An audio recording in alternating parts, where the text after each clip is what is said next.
What are you able to take away from this week's past game and help apply to this next game? Something that we've stated earlier in the season, starting fast, urgency.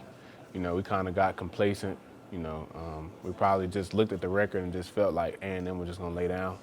And, they came out and played. They played harder than us, but, I think it's a good lesson, though, for the players, for the younger guys, too, like, to see how to prepare, how to come out and start fast. Even with the record, not saying, they're a good team, but, yeah. What was that second half intermission like when Matt House came with the adjustments and with the speech? My house came down, told us that we're not playing to the standard that we usually are, and that's just the LSU defense, But I felt like we came out second half, we picked it up, we started faster, we came out 2 series, 3 and out, stuff like that, But we should have just started off like that instead of waiting so long to come out. And is there anything you've seen on film throughout this week on Stetson Bennett or just Georgia's offense as a whole that sticks out and makes you feel confident in the game going forward? I'm always confident, like regardless of what we're playing. Yeah, we're playing the best team, but we coming with it all. This is maybe we can't go to the national championship, but this will be our national championship then. With a guy like talking about A&M, you're talking about they came out and played harder. How do you get to that level? Is it pregame? Is it preparation? How do you get that energy to stay consistent through all 4 quarters? I say the first play, hitting somebody in the mouth. Who's gonna be the most physical? Like they just came out. They were more physical than us, and the outcome didn't come out the way we wanted it to come. And if Jarek is able to go Saturday, just the confidence level, just having him out there and what he's able to do within your scheme, what does that do for you guys against a team like Georgia? George is a great guy. He's smart. He can play different positions. He showed he can play different positions.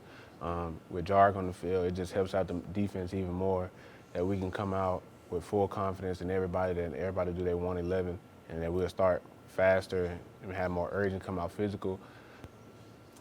How do you defend a guy like Brock Bowers? Man, like if you look on film, like, he's catching over dudes. He's just way more physical than dudes. But if you turn on film and watch guys like players at Missouri, how they were just up and physical, up in his face and things like that, that's how you stop a guy like that. Just bring in physical and trying to be more physical than him type deal. Same question, but about Stetson Bennett. What have you kind of noticed about his tendencies and how you would stop him? Man, he's a hard guy to stop now. Like, he can make throws on the run. He's faster than what you think, but we just got to play our one assignment, do our 1-11, and the rest will handle itself. And I'm curious, as a defensive player yourself, what have you noticed about Georgia's defense that makes them so dominant and tough to score points against? They're physical. Like, this is going to be a physical game. Who's going to come out more physical? That's how this game gonna come down to. Like, who's gonna come out and hit somebody in the mouth the first play and keep that same mentality the whole 4 quarters. You're playing on the outside, but it looks like they use like 4 running backs to try to wear you down and do a variety of things. Is that what you're seeing? Yeah. I mean, tight ends too now. The tight ends are a big role in that offense. They got a few guys at the receiver spot too that are nice, but man, that offense, man, that big offense, man. You just got to come out there with just more physicality. You just got to come out and bring it. That's all it is, though, to stop that offense. How much of it is mental after a tough weekend in College Station to turn around and say, hey, we can do this. We can go win this game?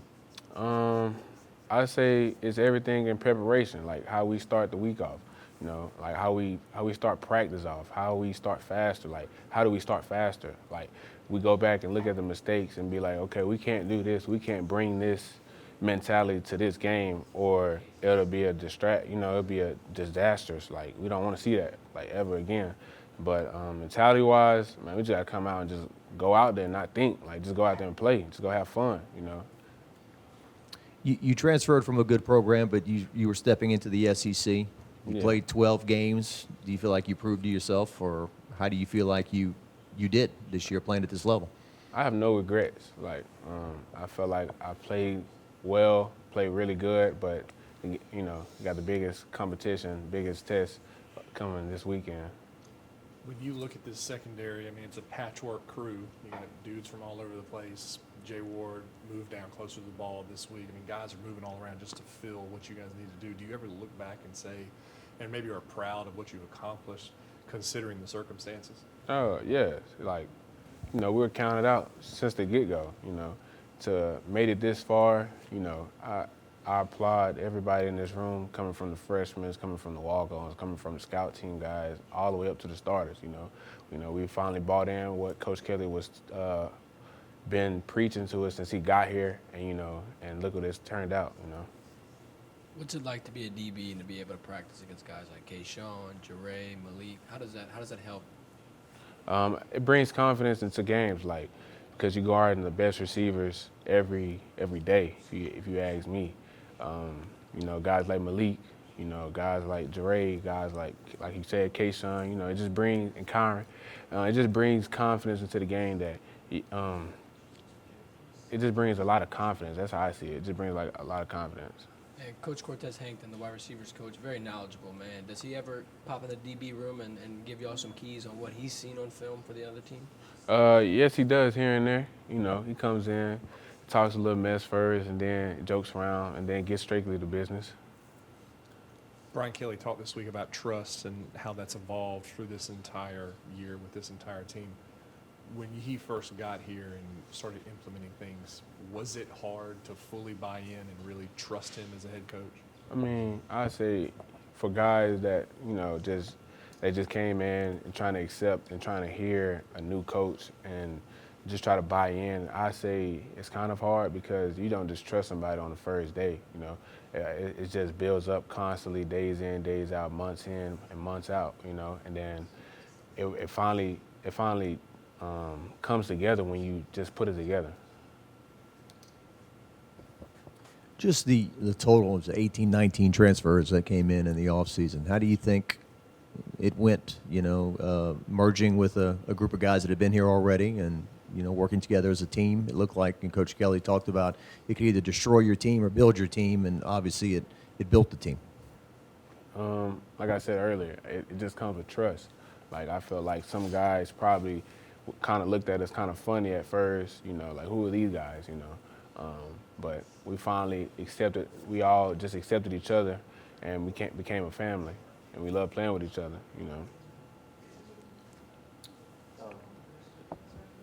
Mekhi said, look, we've been good at stopping the run all year, Wingo, and we just didn't against Texas A&M. Can you put your finger on anything, just the defensive performance this past weekend?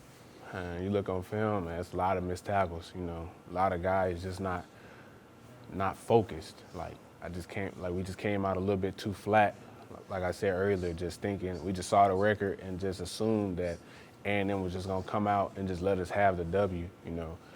But obviously that didn't happen, you know. But things that we've seen on film, like all the corrections that can be made are all fixable, so that's a good thing.